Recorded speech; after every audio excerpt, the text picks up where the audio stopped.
Cory Booker broke a record.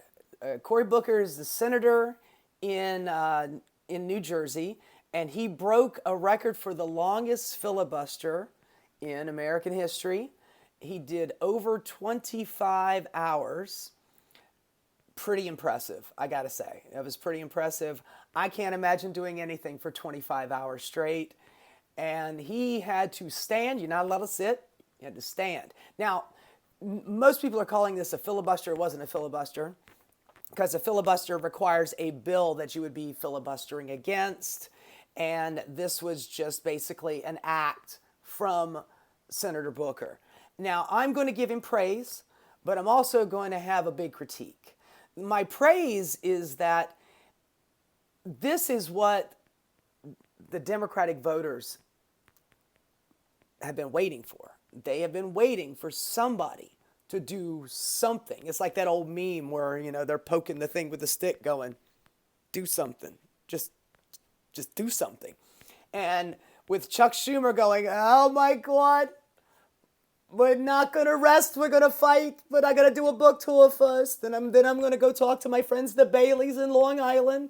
And then maybe they're going to tell me what to do. We have had enough of the Chuck Schumers. And we needed somebody like Cory Bush to actually stand up and do something. And he did. 25 hours, he talked about a lot of stuff. There's a few things that he didn't talk about, but we'll get to that in a minute. But I got to give him mad props and praise for being able to pull off a 25-hour talk. And you're not allowed to go to the bathroom. You're not allowed to stop talking. It's a continuous stream of thought. I believe that you are allowed to, allow somebody to ask you a question. That way you could probably take a break and get a sip of water. But you can't leave. You can't go to the bathroom.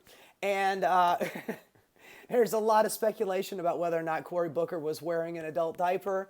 I'll tell you this, that adult diaper, if he wore it, has done more for the Democratic Party than Chuck Schumer has in the last 5 years. Just saying. So, if it's depends, thanks depends, you did great. You did fantastic. And Cory Booker, that suit was pretty baggy. So, he probably could have been sporting a little Under Armour, if you know what I mean. But I watched a few of the clips of what he was talking about, and a lot of the stuff is good. A lot of the stuff that he was talking about was good, but the couple things that he wasn't talking about, and this is what was frustrating me. Well, first of all, where was this fire during that cloture vote? That would have been a good time to maybe do this stand-up filibuster type thing. He didn't talk a whole lot about, in fact, I don't know if he talked about it at all, the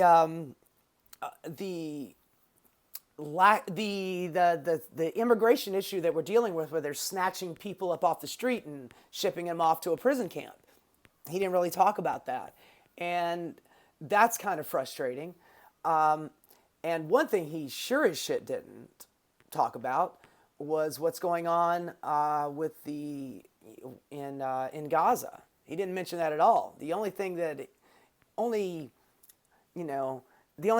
it was alluded to about that was the fact that he was wearing his little Israeli pin, his little Israeli propaganda pin.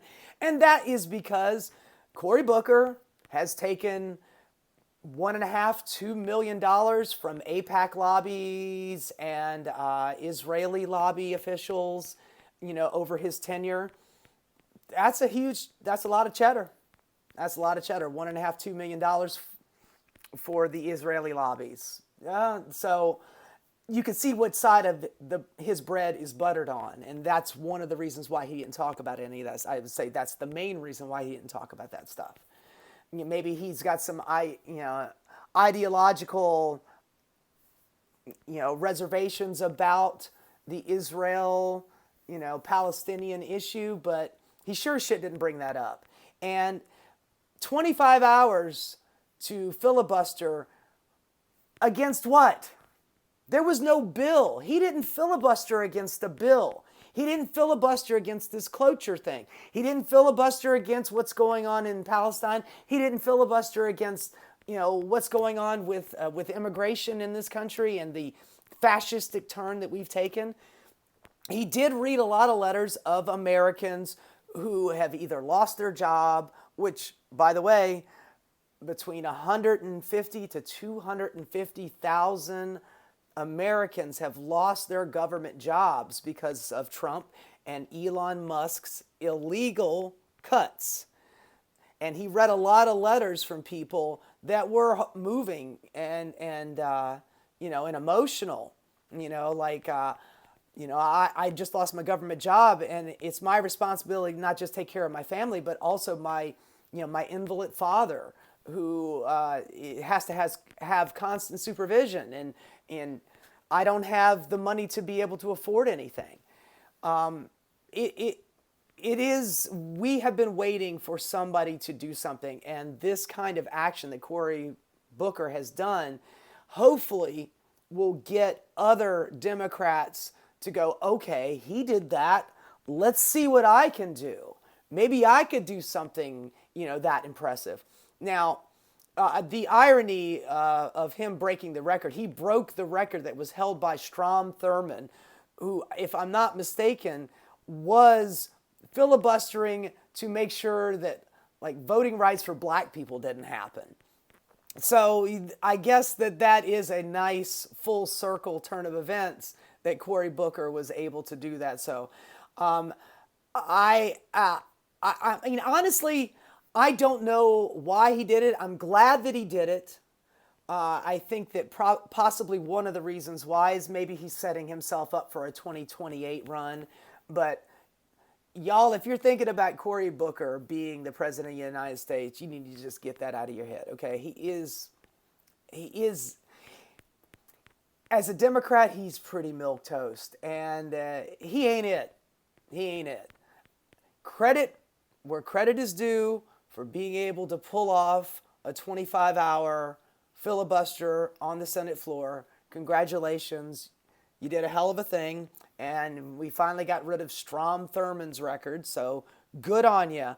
But other Democrats out there, take his lead, but actually do use that filibuster power for something that is really pressing. If the Republicans are trying to push some draconian bill to, I don't know, put all immigrants and trans people in a boat and sink it in the Atlantic, and that's their new bill, sink the trans Mexicans in the Atlantic bill, and the AOC wants to filibuster that. Do that. Filibuster the shit out of it. But at the same time, I think this is an encouraging step forward, and hopefully other Democrats will take Cory Booker's lead in fighting back. For God's sakes, man. For God's sakes, do something.